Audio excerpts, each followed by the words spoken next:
O Kanor, part 2. Iba naman style para iba-iba naman makita ko. Para pag scroll ko, may iba-iba naman. Ano? Yabang mo ha? Hmm. Mahalak ka pa ha? Yun lang naman ang pang-asar mo eh. Yun lang naman ang kaya mong gawin eh. Anong masasabi mo sa akin? Anong pwede mo pang-asar sa akin? Ikaw, kaya-kaya kita asarin. Asaran ang gusto mo eh. Balahura ang gusto mo eh. Ako hindi kita babalahurain ng mura. Pero mababalahura ako yung pagkatao mo sa mga real talk na gagawin ko sa'yo. Ano, inutil. Part 2.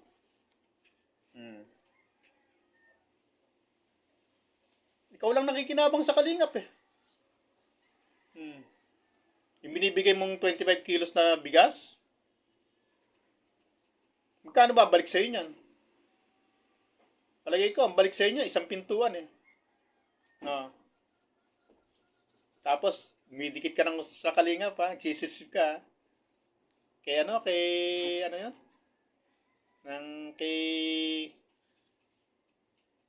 Kay Pauline. Subscriber kaya ako niyan. Idol ko yan eh. Galing kaya sumayaw niyan. Pati yung sayaw na 80s, kaya niyang gawin. 70s, kaya niyang gawin. Kaya hanga ako sa bata na yan. Tsaka estudyante yan. Mas priority niya pag-aaral kaysa pagbablog. Gusto muna niya makatapos para makapag-vlog. Ano, diyan ka dumidikit no? Galing mo no? Sip-sip. Sip-sip kang inutil ka. Ha? Ano? Teka, medyo ubra ako. Paggalak ako eh, merong excuse me.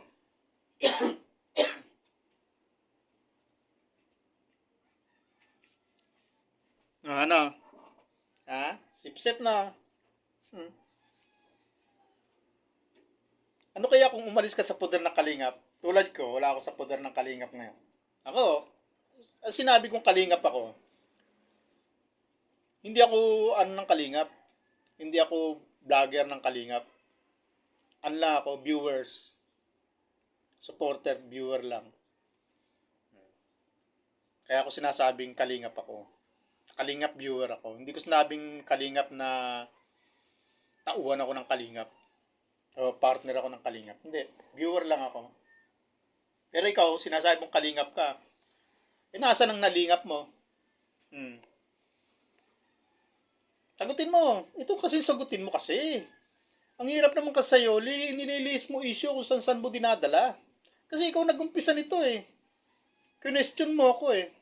Tapos nung ikaw ang tinatanong ko, nililis mo yung sagot. Wala ka sinasagot eh. O ito, sagutin mo ngayon. Ilan na napabahayan mo? Bakit ang channel mo hindi umuusad? Bakit ang tagal mo na sa kalikap ka mo? Bakit napag-iiwanan ka na? Kaya laki ng inggit mo kay Vincent, no? Biruin mo. Pwede mo naman tanungin, oh Vincent, ikaw ba to? Bakit parang boses mo? Si lambot-lambot na sangkay, hindi rin nagtanong. Diba magkakasama kayo sa kalingap? Palagi ko na yun, may mga kontakan kayo dyan. Bakit hindi ka muna nagtanong? Bakit nag-blind item ka kagad? May hugot ka kay Vincent, no? Dosing pa bahay. Ikaw, ilan ang bahay mo? Eh, yung bahay mo nga, hindi mo magawa-gawa. Ito tayo, paulit-ulit lang tayo.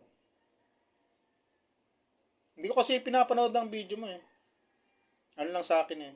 Info lang umano. Kung tsaka isa pa kasi, ayokong panoorin kasi lang bakit hindi kita mariribat eh. Wala kasi akong isa pang cellphone eh. Eh, cellphone namin dito, tatlo rin kami, tigi-tigisa eh. Wala kaming pakialaman ng cellphone. Hindi ko pwedeng hiram yung cellphone ng misis ko. Yung sa anak ko, pag hiniram ko, nakasimangot. Kaya hindi ko kasi kailangan, pag nag-rebat ako sa'yo, kailangan kasi meron ako isa pang cellphone.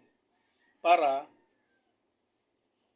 maipapakita ko sa iyo yung nire-rebat ko sa iyo. Habang nagsasalta ako dito, may pinapanood akong ano mo. Eh wala eh. Hmm. Wala pa ako sweldo rito eh. Wala pa ako kita. Puro abala nga eh. Tamo, imbis na nahi ako rito, imbis na kumikita ako sa pananay, nandito ako sa harapan mo ngayon. Pinagtatanggol yung binabalahura mo. Kagagawan mo kasi. Kung mga babae, babae lang yan, sila kunyang lang, sila hasa, hindi ako sasali eh. Kaso nakakabuisit kayo ni Pikwa eh. Hmm. Ba't ninyo kasi babayaan mga babae? Bakit kailangan pa kayo? Ha? Ang lalaki nyong kalabaw. Mga babae yung pinagpapatulan nyo. Ako nga, kita mo, kahit nandito na ako ngayon, kahit binabalahura ako ni Kunyang tsaka ni Hasa, hindi ko halos pinapansin kasi wala eh. Kung bumanat man ako sa kanila, napakasimple lang. Kasi nga, babae eh. Ayokong sapulin ng gusto eh. Pinagbibigyan ko lang yung mga tropa kids ko na banatan eh. Pero talagang hindi kaya ng dibdib ko na tulad ng ginagawa ko sa'yo ngayon eh. Sa inyo ni Pikwa. Ang gagawin ko sa'yo, ukatin lang natin yung mga nakaraan mong kahinaan mo. Mahina ka nila lang. Kailangan kasi may magpamukha sa'yo niyan eh. Ano, Kanor? Nutil ka, no? Malis ka sa kalingap. Pabigat ka lang dyan. Laki-laki mo. Ikaw lang ang kumikita. Sarili mo pinababahayan mo. Kakahiya ka.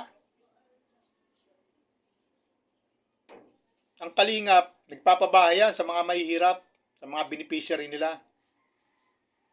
Ikaw, sino pinababahayan mo? Sarili mo. Ano? Sabihin mong hindi. Dapat ang pinagyayabang mo, yung pabahay mo sa beneficiary mo. Hindi yung pabigas-bigas ka lang. Pinagyayabang. Blinag mo na, kumita ka nun, napasalamatan ka na. Halos mangiyak-ngiyak yung tao na binigyan mo ng bigas sa pasasalamat sa'yo. Tapos pag nag-live ka, ibo-broadcast mo pa, ipagyayabang mo pa. Anong klaseng katarantaduhan mo yung Kanor? Na-vlog mo na, napasalamatan ka na, okay na yun. Hindi ipagyayabang mo pa sa live mo. Na nabigyan mo ng 25 kilos na bigas. Pangangalandakan pa sa buong mundo. Doble kita ka. Kumita ka na sa vlog mo, kumita ka pa sa live mo.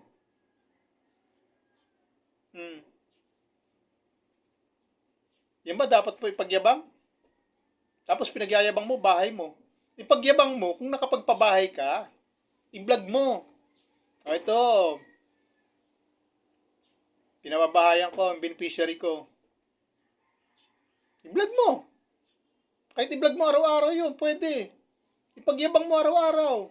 Pwede. Walang pupuna sa'yo. Hindi namumura ka ng nagpapabahay ng iba. Binabahayan si Reyna, puna ka ng puna. Samantala ikaw, wala ka namang pinababahayan. Tapos wala namang pumupuna sa bahay mo. Yung pinagyayabang mo. Yung bintana mo, yung pintura mo. Tapos pagka nabanggit,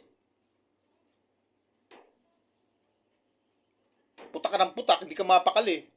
Apektado kang masyado. Huwag mo kasi pagyayabang.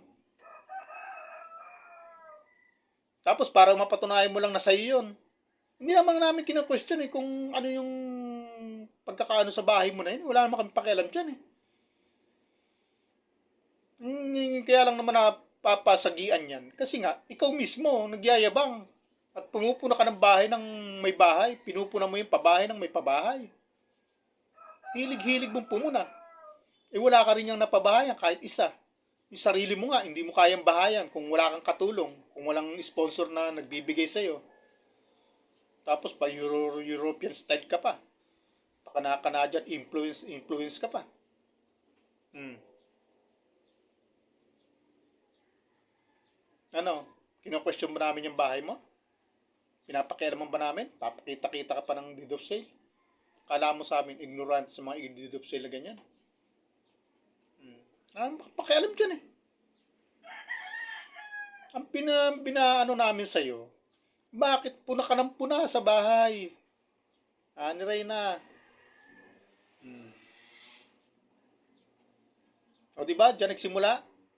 Bakit mo kasi pinupuna? Bakit mo kinukwenta? Tapos kukuha ka pa ng impormasyon doon sa dati mong kalaban. Ano, Kanor? Ano pabayan ka na ba? O ngayon, tanungin kita, rekta. Bakit pinapakialam ang bahay ni Reyna? Bakit nakikialam ka doon? Ha? Sige nga, sagutin mo, bakit? Pakialam mo doon, bakit ikaw ba tumulong kay Reyna? Ha? Nagalit mo yung bigote kong kahit lang. Makapuna ka. Ikaw ba tumulong? Di ba si Kalinga Praban tumulong doon? O ano? Bakit pinupuna mo? Ba't pinapakialaman mo? Ba't ikaw apektado? Ba't hindi ka gumawa ng sarili mong advocacy sa Kalingap? Magpabahay ka, tapos pagawan mo ng bahay. Wala kang pakialam, hindi ka namin pupunayin. Baka purihin ka pa namin. Papanoorin pa kita. Hindi yung puna ka ng puna na sa bahay ni Reyna. Kumuha ka pa ng kasangga na gusto mo kunan ng impormasyon. Tapos bibidyo-video pa kayo sa malayo. Para kayong mga magnanakaw na...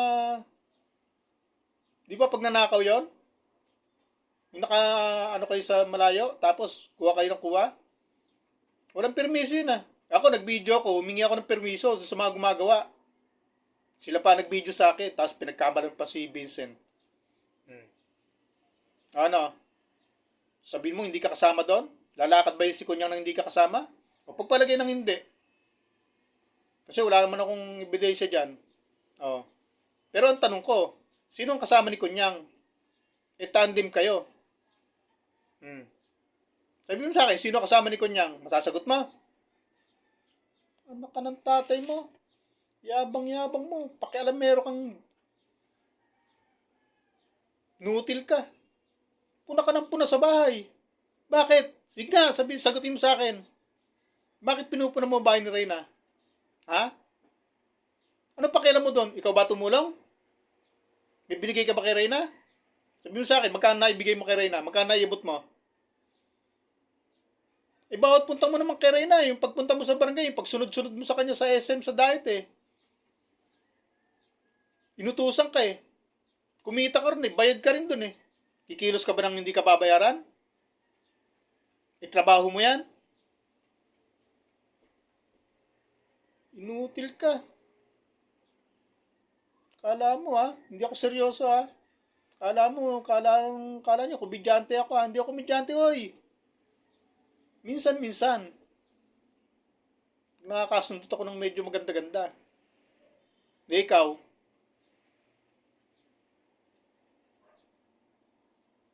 Pinipilit mong tumawa, no? Para magmukhang komedyante ka. Ako hindi. Nakakasundot-sundot lang ako ng medyo maganda-gandang... Ano tawag doon? O ano? Tawa ka pa. Ano? Magtatawa ka para takpan ng katarantaduhan mo? Yung mga kasinungalingan mo? O paano? Next time ulit ha. Ano ka pa? Live ka pa. Sige lang. Bye-bye, Kanor.